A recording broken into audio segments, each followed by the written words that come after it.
Le jardin à la française, nommé ainsi jardin classique, est caractérisé par des règles de symétrie et de proportion scrupuleusement respectées.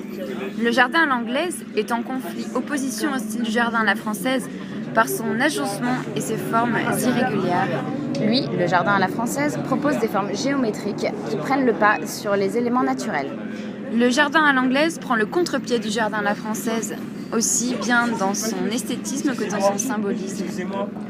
Le type d'aménagement du jardin dit à la française, comme son apogée au cours du XVIIe siècle, et contient actuellement les jardinismes désireux de constitution en espace aux lignes harmonieuses.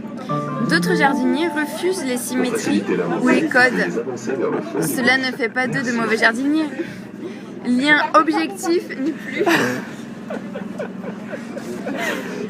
Le lien objectif n'est plus contrôlé et les matériaux sont de jouir.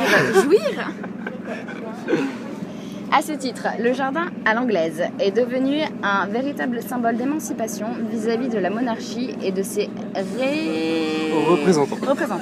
Il serait néanmoins abusif de considérer en ces deux visions singulières du jardinage comme étant diamétralement opposées.